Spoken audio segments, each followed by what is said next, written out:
The Sony a7 IV can produce exceptional video, but it's hard to do that if you don't have your settings completely dialed in. I shoot mostly YouTube and web-based style videos, and that's exactly what the settings I'm about to show you are going to be geared towards. I've put this camera through its paces after transitioning over from the a7S III, and I've got my settings pretty dialed in at this point. Let's check them out.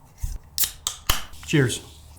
We're gonna wanna get a few things set up before we jump in camera. The first thing is that we make sure that this rocker switch up top, that it is set on the video icon. This being geared toward video settings, we wanna make sure that the menu items that we see are specific to video. And next we wanna be in manual mode. Manual mode up top, that's the M dial. That's gonna give us complete control over everything in the camera.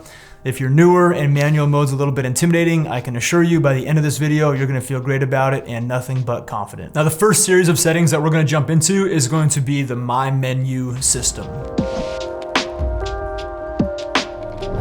The very first thing we're gonna see when we open up the menu system on the camera is My Menu, the star up top. This is what's going to allow you to add things to your folders here that are frequently visited items that you have underneath all of these options here.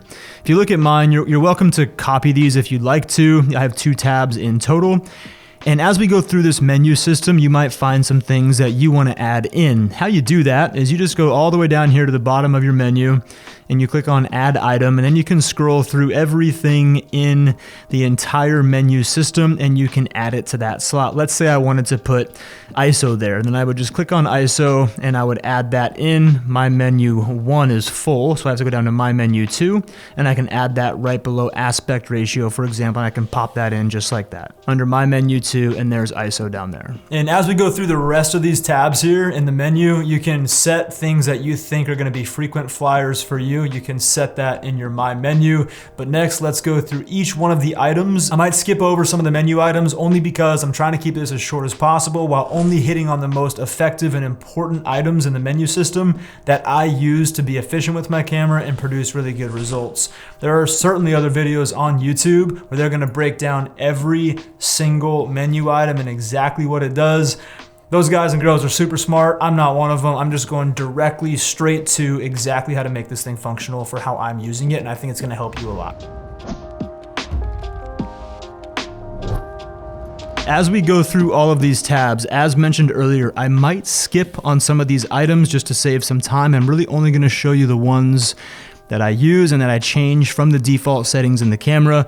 Some things in here, even though we changed our rocker switch up top to the video icon, some things in here, photo and video, do share some responsibilities, but I'm gonna keep this as strict to video as I can. All right, first thing we're gonna see under image quality, under this first video folder here, file format. So this camera has a bunch of different codecs that it's capable of shooting in, and they're all gonna be listed here. Now, one thing you'll see, I'm gonna go through these in just a moment, between your codecs and your movie settings, which you can choose your frame rates, as well as your color depth, which is that 8-bit versus 10-bit.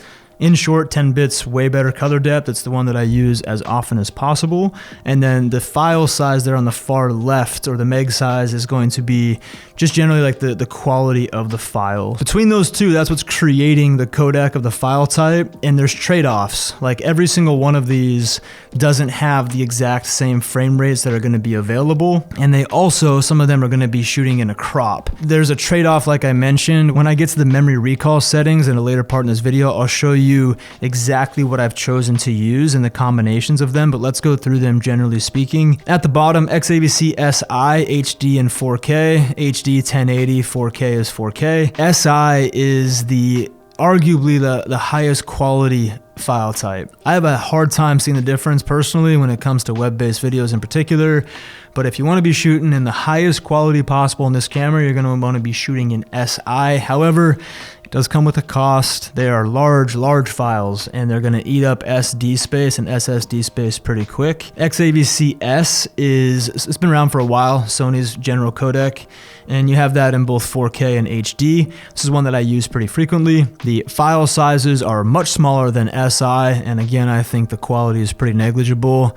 And then XAVC-HS 4K, this is kind of the blend of all of them. However, it does shoot an H.265, which you're gonna wanna make sure your computer is actually actually capable of editing H.265 files. Some are, some aren't, and they're really nice. They're high quality and low size, but again, sometimes your computer can have a hard time with those. I spend a lot of time shooting in these two. Like I mentioned, I do have a few that I shoot in here, and I'll show you those and my exact combinations here shortly.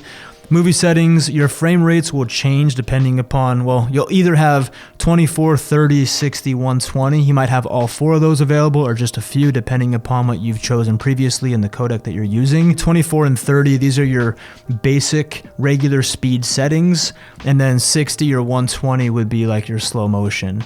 So I shoot in 30 so you can let the arguments begin. There's a big argument out there between 24 and 30. Most people like 24. I get it. I see why. I like 30. I shoot a lot of fitness stuff, and I think that it looks the most smooth. Record settings, I'm always going to be choosing one that is a 10-bit. Not always. I mean, if I have a really quick turnaround project, I'm not going to color grade it too much. I might shoot in an 8-bit, but 10-bit's going to be significantly better color, and I think you should shoot in that as often as possible. And then the highest file type possible here, just picking the highest number. S&Q is not something that I shoot in. I'm one of the few that doesn't shoot in S&Q too often, but there are some capabilities here the camera does have. They're quite nice, particularly for slow motion and maybe some time lapse if you don't want to take a bunch of photos, but S&Q is pretty cool. There's a lot of good things there. Like I said, I don't really shoot in it too often myself, but I'm sure you can find a good tutorial that talks about it. I don't use proxies. And then APS-C Super 35 shooting, I have that set to auto. That's the camera's crop. So if you're choosing a codec that has to use a crop on the actual image, it's just going to automatically do that. Lens compensation.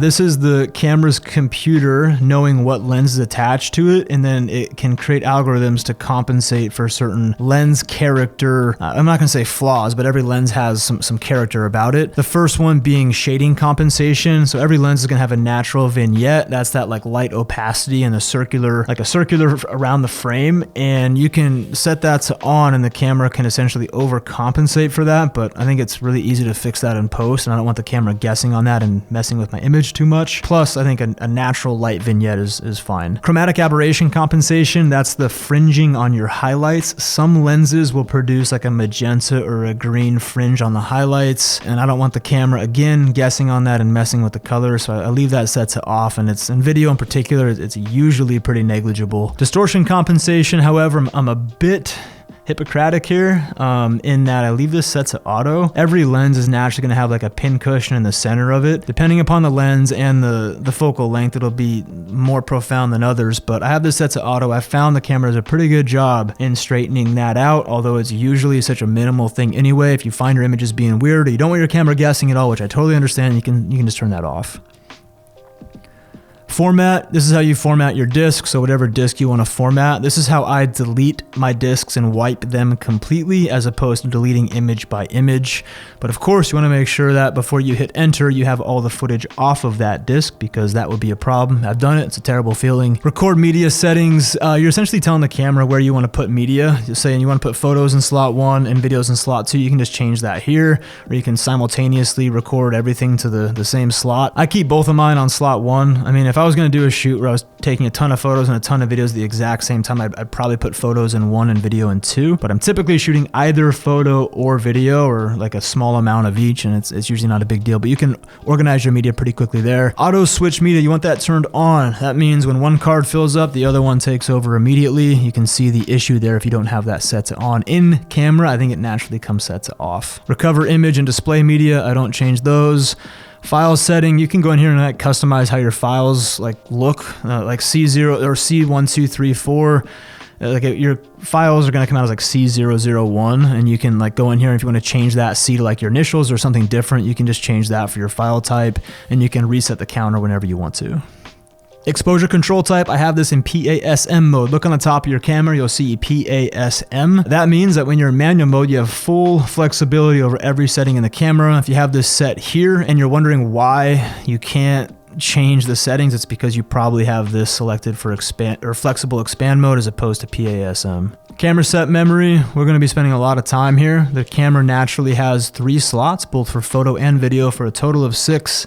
Actually, plus S&Q for a total of 9, but a total of 6 for photo video, and then you can add more with these M1, 2, 3, 4, but you have to have an SD card in that you've formatted to have those settings, and then with that SD card, you can tell it which one it's reading from if you want to have even more custom settings on memory recalls, which we will go over that shortly. It's one of the most important parts of this entire video. I don't do this mostly because I think 3 settings for photo and 3 for video is plenty, and I'm always formatting my SD cards anyway, so as soon as I format it, that information's gone. This is your live streaming settings. This is both your output as well as if you want to be able to simultaneously record video to an SD while you're streaming. Pretty cool the A7 IV has those functions. Silent mode, I don't change. Release without lens, I have that enabled. That just means if the camera doesn't have a lens on it, you can still like release the shutter. It's not that important. I mean, if you're doing like YouTube tutorial stuff and you need to show that for some reason without a lens, it can be helpful, but not a huge deal. Anti-flicker setting, I leave that set to off. Something else, I don't want the camera guessing about the scene. Audio recording, we want that turned on. I can't imagine recording video without having some audio, so I want that turned on.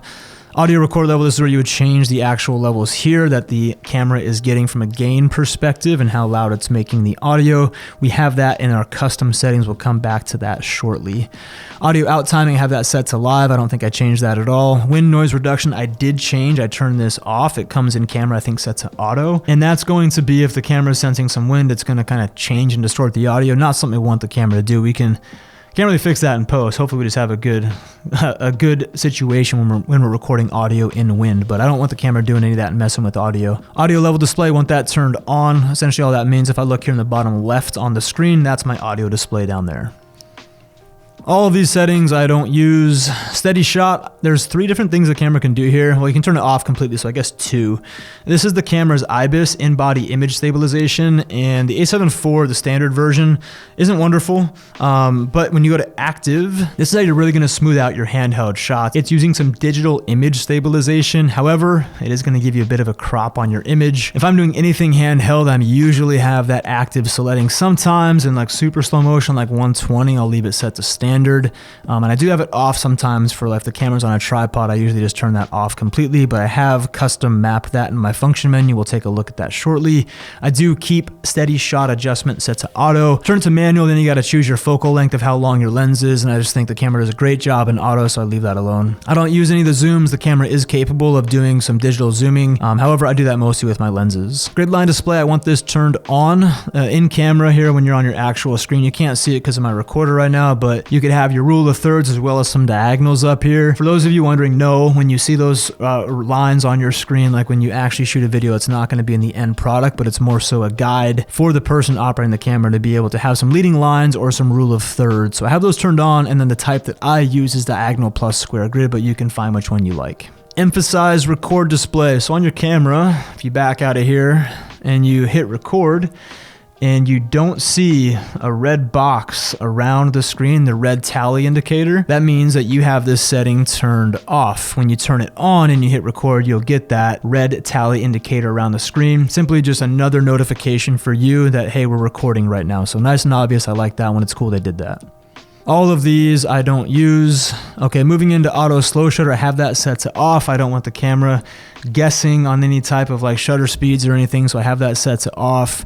ISO, this is how you would change the actual ISO in the camera. I have this custom mapped, and we'll look at that one in a little bit. ISO range limit, I leave that alone. The minimum and maximum the camera is capable of depending upon the picture profile that you're in, but ISO, I want as much options as I'm allowed to. Auto manual settings, I don't change anything here. Moving into exposure step, so for these, your exposure compensation settings, these are not something that I use. I use a method of exposing called zebras. I'll put it up on screen right now, a recent video that I did going really deep on exactly how and why I use zebras as opposed to a different exposure method here. So you can check that out, and we'll come back to zebras shortly. Same thing with metering. These are also exposure tools that I simply straight up just use zebras, so I do not change anything here. White balance, however, is something that I change, and you have a few options here, right? You have auto white balance, you have all these different settings here. I just use the Kelvin setting if I know the light in my space, and I can just match the same Kelvin settings to the light that I'm using, or I'll be in auto mode. Those are the only 2 that I use. When I get into the custom buttons, I'll explain to you a little bit deeper as to why that is and how I lock off my white balance. One thing I do change in the menu though is the priority set. There's 3 options: standard, this one that I've never used, and then white. Camera comes in standard. This is simply just like the color science behind the white balance and how the camera's using different like whites and ambience to create the white balance. And I've found that after a lot of testing between standard and white, I like how the camera renders colors when it's in this white setting, a little bit cooler of an image. So you can play with that. I don't think it's a huge deal, but I like having that set to white. Shockless white balance, I put it slow. This is how fast the white balance in the camera is actually changing.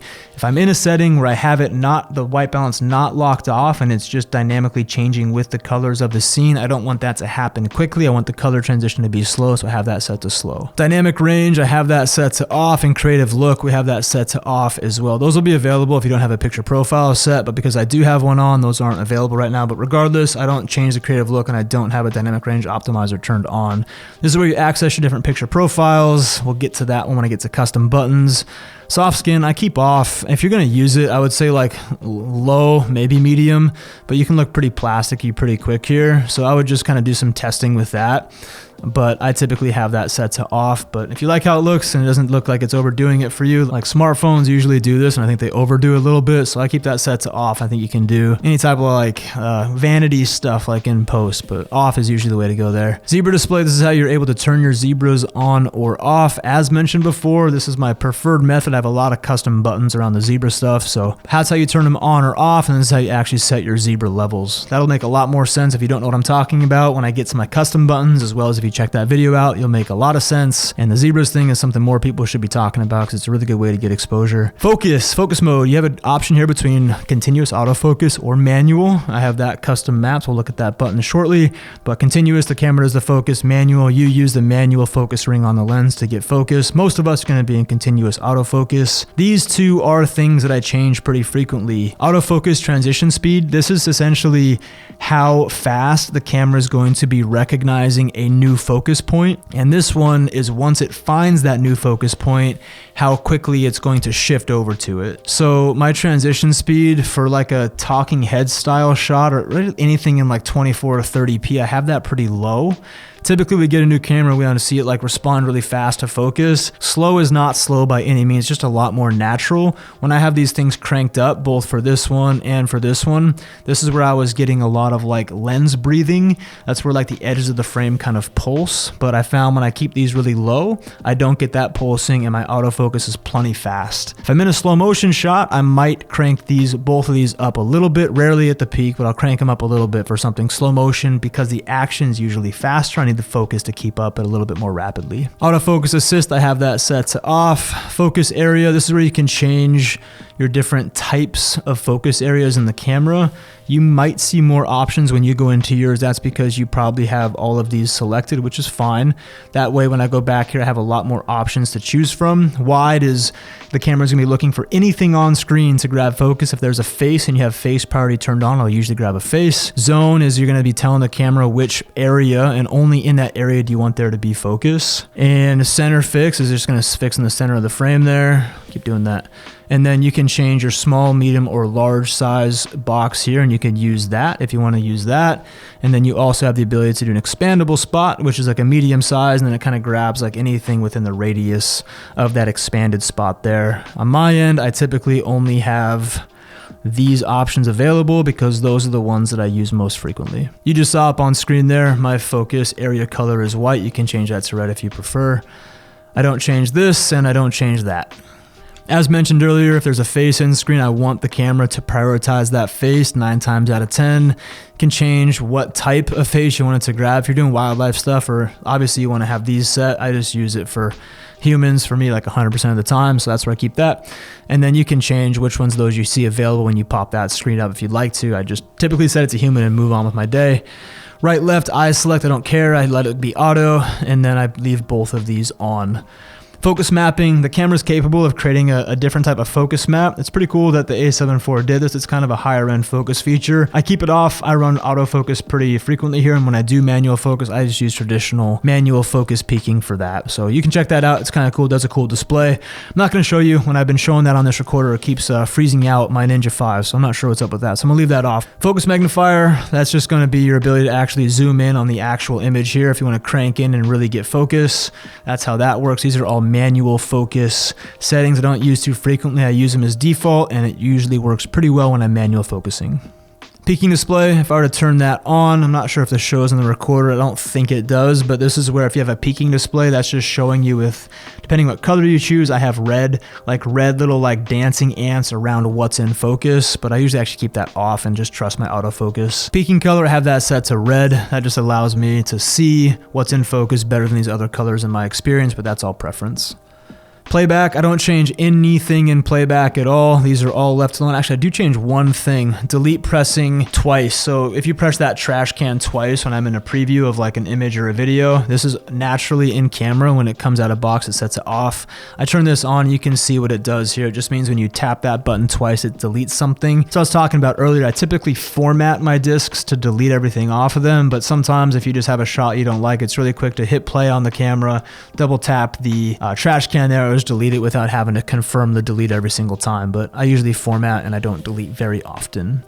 Everything else here I haven't changed at all, and that actually goes for a lot of this stuff at this point. The smartphone stuff is cool. You can link your smartphone, and all your Bluetooth settings are going to be in here for how to actually do that and pair everything, and there's a lot of capabilities you can do there. I do like having my smartphone connected. It's pretty easy to do. You click on that, connect your phone, go into the Sony app, and then you can like release the shutter for like a photo or something.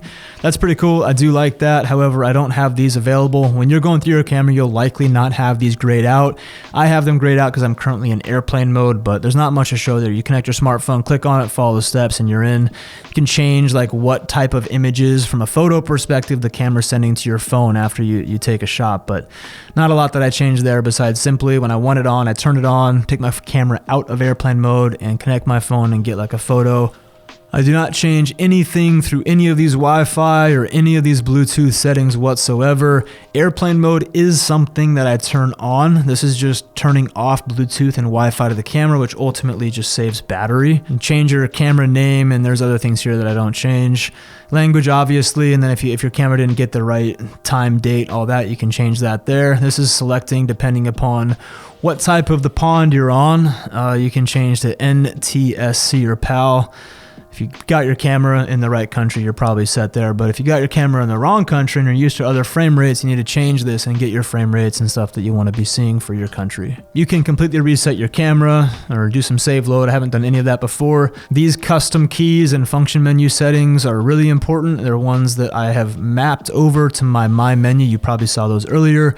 Be spending time in those shortly, but if you need to know where to find them and add them to your menu, I would do that now because these ones are ones that you're going to want to be able to access pretty frequently. Different set for movie and stills. This is huge. So what's in here, whatever's checked, which I check all of it, whatever's checked when I toggle my camera between photo and video, a lot of times what happens if you're like in camera and you're in video mode, for example, and you have these settings for your videos that say like, for example, I have my shutter, I have my shutter down to like 1/60. I always want my shutter to be double my frame rate. My frame rate in the upper part of the screen there, XAVCS 4K 30p. 30p is the frame rate. I want to double that or get as close to double as possible. So that's why I have this set to 60. But let's say I have this set to 60 and have my auto white balancer set to auto. And then I go and I toggle over and start shooting some photos. You know, in photos, you're probably cranking your shutter all over the place and you're definitely going to be like changing your white balance at times when you're taking photos. So going around through all that and you're toggling around, maybe you're changing your ISO all over the place too for photos. When you toggle back to video, what I want to happen is I want the camera to go back to the video settings it had before I went to photo. If you don't do that, then when you go back to video, all those crazy settings you just changed for all those photos is going to carry back over to video, and you got to go back in, get double your frame rate.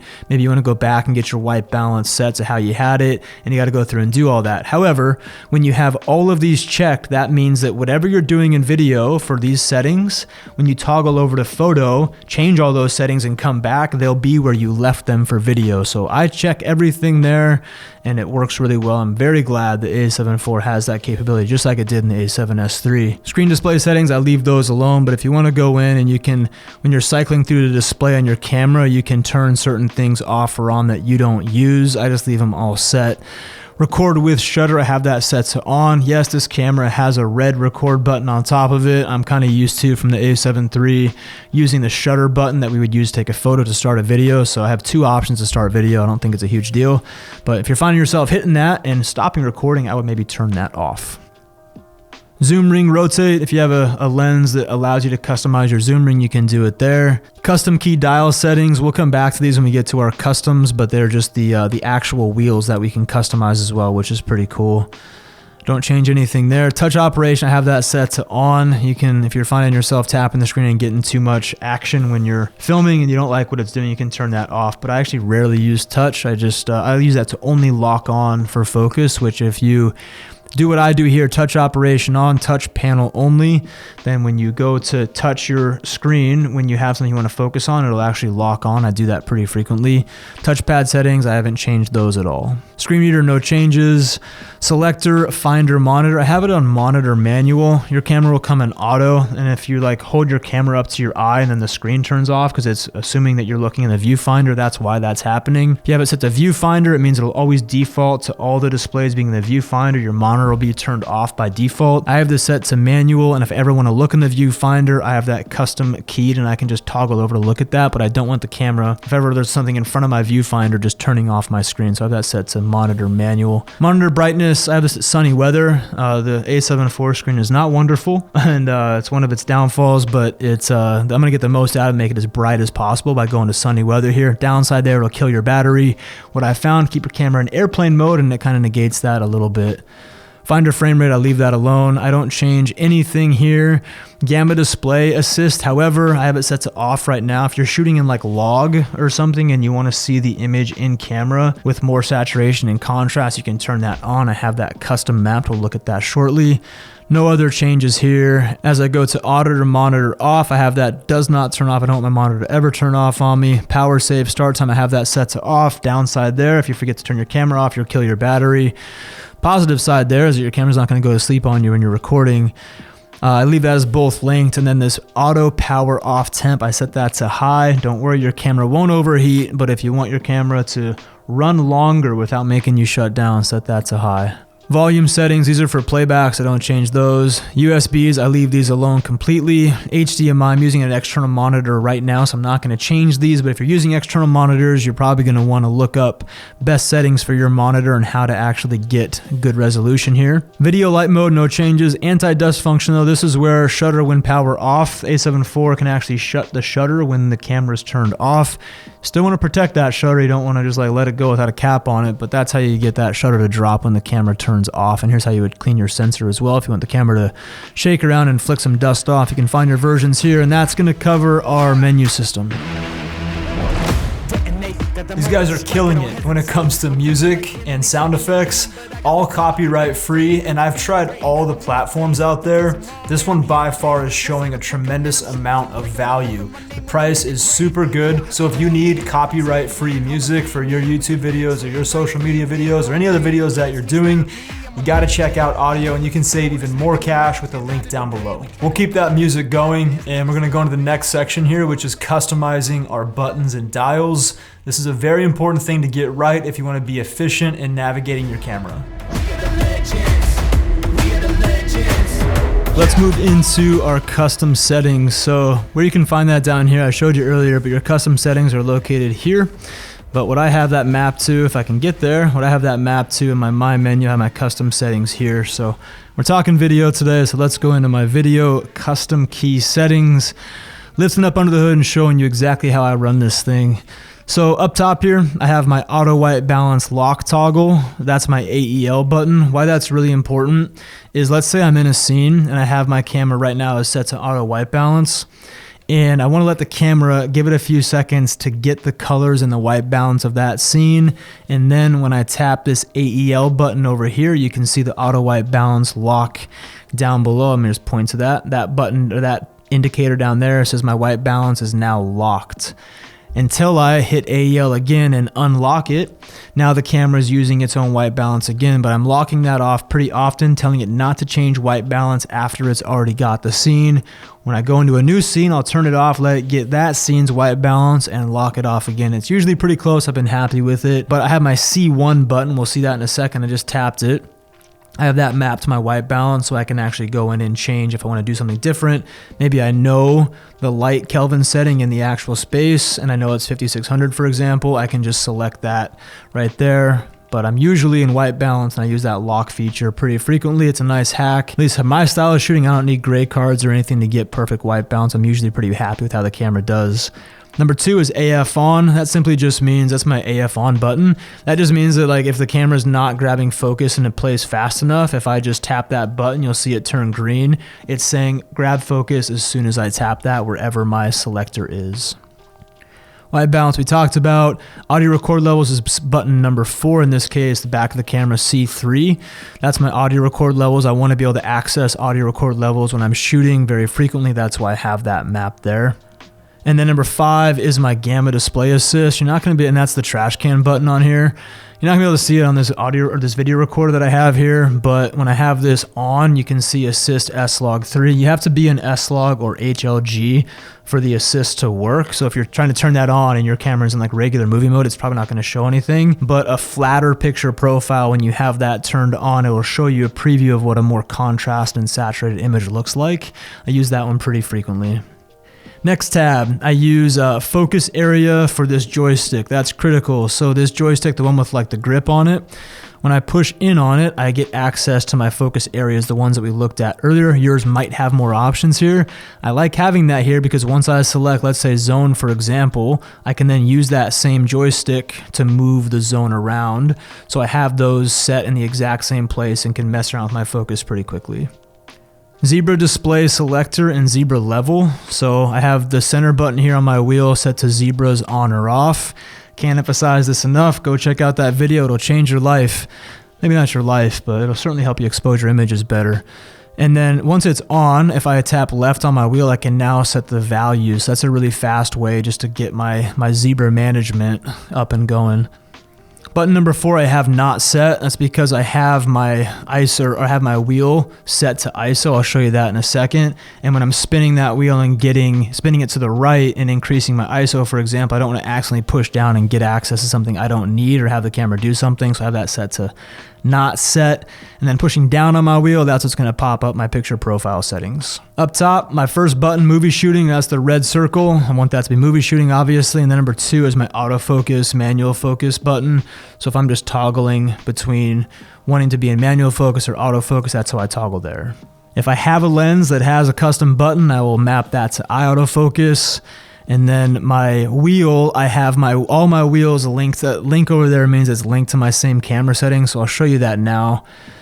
You don't have to do it this way, it's just that I just kept them the same. But my front dial up here, number 1 that you can see up there highlighted, that's gonna be my aperture. Number 2 is gonna be my shutter speed.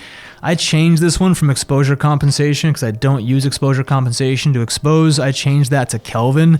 So if I'm in a scene where I tap on C1, access my Kelvin settings, I can just spin this wheel up top here and get different Kelvins pretty quickly. So I like that from a white balance perspective. It goes pretty quickly. And then my last one is my ISO down here, button number 4. Like I said, if I just spin the wheel, I change my ISO. It's a lot faster than going to the menu or tapping on different ISOs. I don't want anything coming up on screen. I want to just be able to change my ISO, and that's what most cameras have, that function. That takes care of all of our custom button settings. The next one's gonna be the function menu. You can customize this too, and I almost look at it as the afterthought in a good way. If our custom buttons, the ones we just ran through, are our most frequently used settings that we have to be able to access in an intuitive way, the function menu is kind of our fail-safe. It's still gonna be menu items that we want to use on a very regular basis, although not quite as frequently as the ones that we just set. So it's important to still get this one right.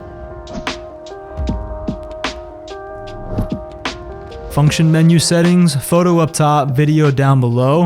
If you want to change anything in here, you literally just click on it and then you can go choose what thing you want. You can copy mine if you want. I'll tell you what they all are right now. I have file format in the far left, followed by record settings. I have my 2 autofocus things here that I change pretty frequently.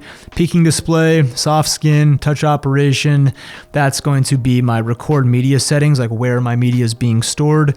My focus map, if I want to use that focus map. My steady shot settings, breathing compensation, and then my record frame rate. So let's see, when I click on the function on the camera, or the function button on the camera, that's where these menu items are going to come up here. The reason that breathing compensation is grayed out is because the lens that I'm using does not have that feature. Typically Sony lenses will. I'm using the Tamron 20-75 V2 here, so it doesn't have that. It's a really good feature for that Sony 24 1.4 though, I can tell you that. So file format, if I want to change the actual format that I'm shooting from these codecs, or if I want to change the actual bit depth or the meg rate, then I can change that. And then over here my frame rate I can change there too. So these are the ones that we had in the menu earlier that I said we'll be using pretty frequently. I have those mapped under function because I'm going to hit those pretty fast. Same thing with autofocus. I'm going to be changing both that subject shift sensitivity as well as the actual transition speed depending on my frame rate. I like having access to those. Peaking on or off, that's going to be those red dancing ants. You can have that in autofocus. Typically it's going to be a manual. And then steady shot, I'm going to be able to change that here. I typically keep this one in standard unless it's a locked off shot. I'll have it set to off. Active will be, again, there's that crop, but that will be if I'm doing like anything that's like a handheld shot, particularly non-slow motion handheld. Focus map, and then we can just do a quick soft skin change here. And then my touch operation, I can just quickly turn that on or off if it's driving me nuts. I want to be able to access that quickly. And then which area or what place am I storing my media in is the last thing that I have set there. I've got a lot more A7 IV videos on the roster to get up and produce in the very near future. Maybe even the same style of video, but how I set it up for photography. And this channel is designed to be the go-to resource for every single fitness professional trying to get better with creative skills. Although I guess it's also for every creative trying to get better with creative skills and maybe even some fitness skills here and there. So if any of that is something that you're into, subscribe down below. Let's move on to the next thing, which is our memory recall settings. Hey look, if custom buttons and function menu and even the My menu to a certain degree were a way to be more efficient with the camera, these memory recall settings, it's a little bit complex, but I'll break it down for you so it's simple. If you get this right, you're gonna be able to toggle between different buttons really quickly on your camera for what style of video you're trying to produce. Let me show you how I do it.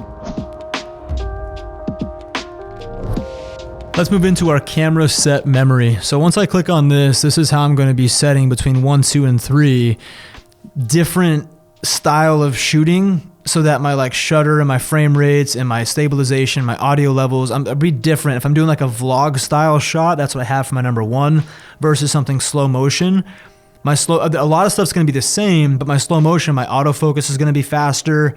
My frame rates are gonna be different. My record settings are gonna be different. So if I map all of that, all I gotta do is be in number 1, shoot like a vlog style thing, for example, kick over to number 2, get a slow motion, kick back to number 1, get the vlog thing. So I'm not just changing all these settings all the time. All I have to really worry about is making sure that I'm getting the right exposure, and then that's it, because I already set everything else up. The most important thing you could do though is you need to go into your camera and you gotta change every single menu item and how you want it to be for all 3 of those while your camera's in manual mode on the top dial.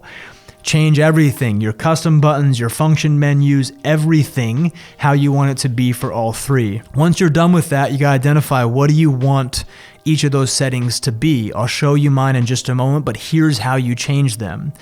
Let's say for my number 1, I wanted it to be like that vlog style setup where I wanted it to be. In my case, I'd have it at 30 frames a second, XAVCS 4K, 30 frames a second, 422, 10-bit, 140 megs.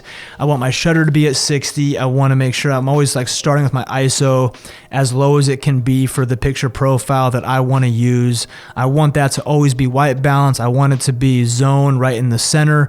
I'm setting all these things up, and then when I'm done and I know those are the settings that I want, which you can copy mine in just a second, all you have to do is go here, click on number 1, and then it's gonna set that. And then what you'll do, leave your camera in manual mode, and you'll go in and you'll say, I want that one to be my slow motion settings. So then you'll go in, you'll change your frame rate to your 60p, for example, and maybe you want to do the HD at 120p.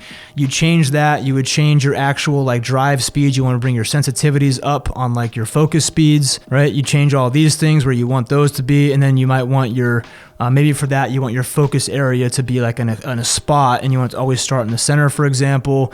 And you go through and you make those changes, and then you go back into menu, go to camera settings, go to 2, hit enter, right? And then you would do the same thing while you're still in manual mode, make it for number 3, go into number 3 and hit enter. Let me show you the ones that I've chosen, and I'll give you all the details right now. Okay, so I'm in custom set number 1 here, which you can see in the upper left, MR1. What I have for this one is I have my frame rate set at 30p XAVCS 4K. I'm using 422 10-bit at 140. I've got my shutter set at 1/60. I got the aperture as low as it'll go. I'm starting my ISO at 800, which is the low native for S-Log3. I've got my white balance set in auto. I've got my zone set in the center. I've got my autofocus settings here.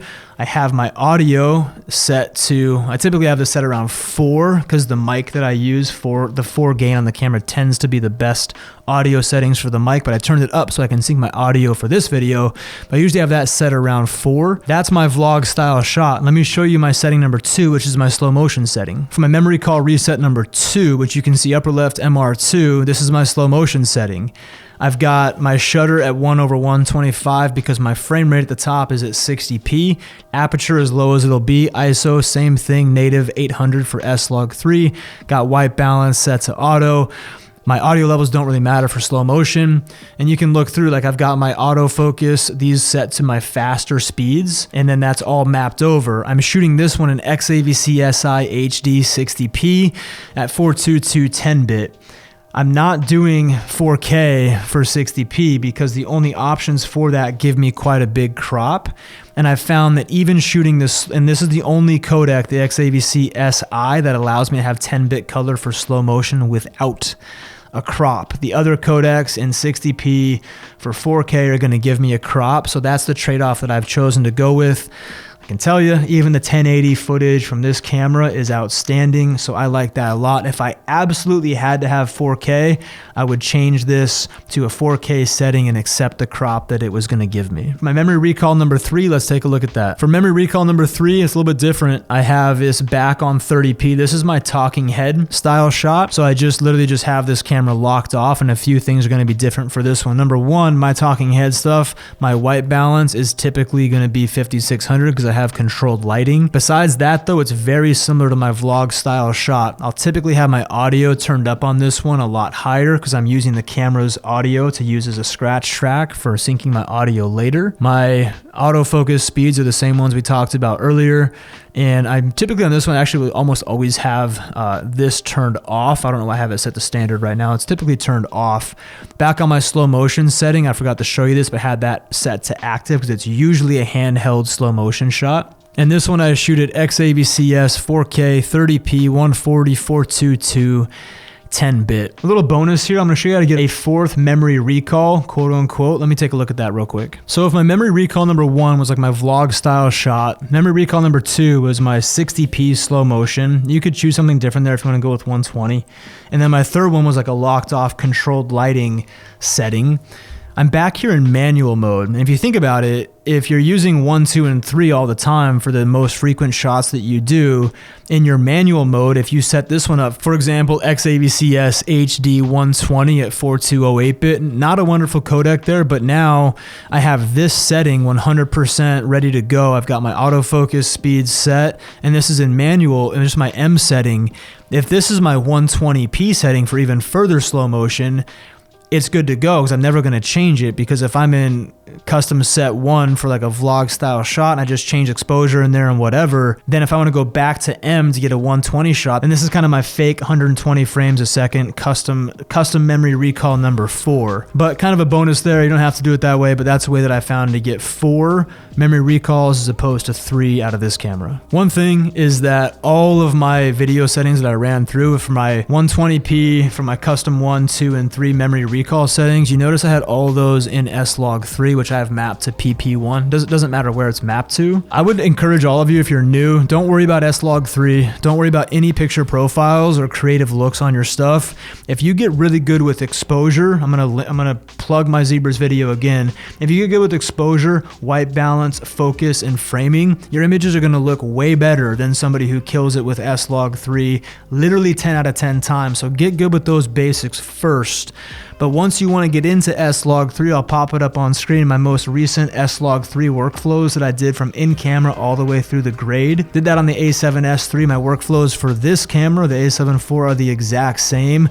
I actually like the image a little bit better, which is surprising. But anyways, don't worry about shooting an S-Log3. Just get those basics down first. All right, that's going to do it for this video. But real quick, I did reference a couple of videos throughout this that are going to help you out a lot. One being the zebras video and how I get exposure. The other one being my most recent workflows for shooting and color grading S-Log3. You can find those on the channel. And if you learned something from this video, give it a tap on the thumbs up. Let me know in the comments if you have any questions or if you have any video requests that you'd like to see me do. My name is Sean DeWispelaire. I love making these videos.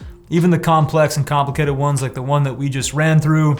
I'd love to have you part of this community, so subscribe down below. I've also got links to all my gear that I'm currently using down there too, so check that out if you get a chance, and I'll see you in the next one. Take care. See ya.